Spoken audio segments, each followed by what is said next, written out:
ಕಾವ್ಯ ಸ್ನೇಹದ ಹಿಂದೆ ಇರುವ ನಿಜವಾದ ಅರ್ಥ ಏನು? ಅಭಿಮಾನಿ ಪತ್ರಕ್ಕೆ ಕಣ್ಣೀರಾದ ಕಾವ್ಯ. ಚಂದನ್, ನಿವೇದಿತಾ, ರಕ್ಷಿತ್, ರಶ್ಮಿಕಾ ಉದಾಹರಣೆ. ಗಿಲ್ಲಿ ಮದುವೆ ಪ್ರಶ್ನೆಗೆ ಕಾವ್ಯ ಕೊಟ್ಟ ಮೌನ ಉತ್ತರ. ಗಿಲ್ಲಿ ಕಾವ್ಯ ಮದುವೆ ಯಾಕೆ ಆಗಲ್ಲ?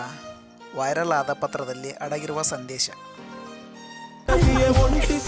ಬಿಗ್ ಬಾಸ್ ಮನೆಗಳಲ್ಲಿ ಶುರುವಾದ ಒಂದು ಸ್ನೇಹ ಪ್ರೇಮ ಅಂತ ಕರೆಯಲ, ಅಥವಾ ಅರ್ಥ ಮಾಡಿಕೊಳ್ಳುವ ಸಂಬಂಧ ಅಂತ ಬಿಡಲ? ಗಿಲ್ಲಿ ಮತ್ತು ಕಾವ್ಯ ಇಬ್ಬರ ಹೆಸರಿನ ಜೊತೆಗೆ ಮದುವೆ ಅನ್ನೋ ಪದ ಅಂಟಿಕೊಂಡು ಬಿಟ್ಟಿದೆ. ಆದರೆ ನಿಜಕ್ಕೂ ಅವರಿಬ್ಬರ ಕತೆ ಏನು ಹೇಳ್ತಿದೆ?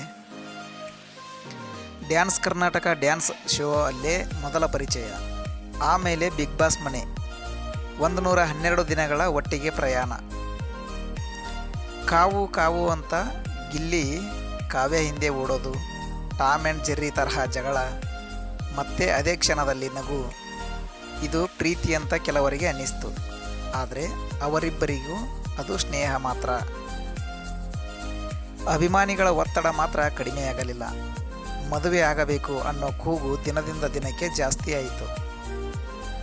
ಆ ಪ್ರಶ್ನೆ ಬಂದಾಗಲೆಲ್ಲ ಕಾವ್ಯ ನೇರ ಉತ್ತರ ಕೊಡದೆ ಶಾಂತವಾಗಿ ತೇಲಿಸಿ ಬಿಡ್ತಾ ಬಂದಿದ್ದಾರೆ.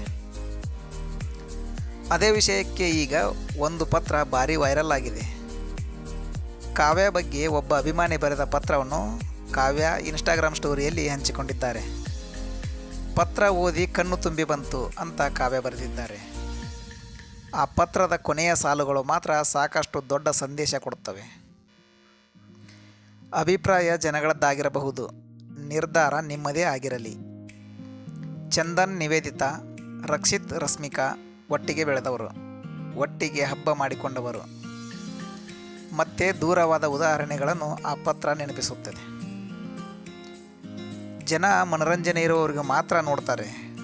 ಜೀವನದ ನಿರ್ಧಾರ ನಿಮ್ಮದೇ ಆಗಬೇಕು ಅನ್ನೋದು ಆ ಪತ್ರದ ಮರ್ಮ. ಬಿಗ್ ಬಾಸ್ ಮುಗಿದ ಮೇಲೂ ನಮ್ಮ ಸ್ನೇಹ ಮುಂದುವರಿಯುತ್ತದೆ ಅಂತ ಗಿಲ್ಲಿ, ಕಾವ್ಯ ಇಬ್ಬರು ಹೇಳಿದ್ದಾರೆ. ಕಾವ್ಯ ಕೊಟ್ಟ ಬ್ರೇಸ್ಲೆಟ್ ಇನ್ನೂ ನನ್ನ ಕೈಯಲ್ಲೇ ಇದೆ ಅಂತ ಗಿಲ್ಲಿ ಹೇಳಿದ್ದಾರೆ. ನಾನು ಸಿನಿಮಾ ಮಾಡಿದರೆ ಕಾವ್ಯನೇ ನಾಯಕಿ ಅಂತಲೂ ಹೇಳಿದ್ದಾರೆ. ಇದು ಪ್ರೀತಿಗಿಂತಲೂ ಗೌರವದ ಸ್ನೇಹ ಅನ್ನೋದು ಸ್ಪಷ್ಟ. ಫಿನಾಲೆ ಗಿಲ್ಲಿ ವಿನ್ನರ್, ಕಾವ್ಯ 3ನೇ ರನ್ನರ್ ಅಪ್. ನಾನು 2ನೇ ಸ್ಥಾನಕ್ಕೆ ಅರ್ಹಳಾಗಿದ್ದೆ ಅಂತ ಕಾವ್ಯ ಹೇಳಿದ ಮಾತು ಚರ್ಚೆಗೆ ಕಾರಣವಾಯಿತು. ಇದು ಸ್ನೇಹದ ಬಿರುಕು ತರಲಿಲ್ಲ, ಬದಲಿಗೆ ಇಬ್ಬರು ತಮ್ಮ ದಾರಿಯಲ್ಲಿ ಮುಂದುವರಿದರು. ಇಂದು ಕಾವ್ಯ ಸಿನಿಮಾಗಳಲ್ಲಿ ಮಿಂಚುತ್ತಿದ್ದಾರೆ.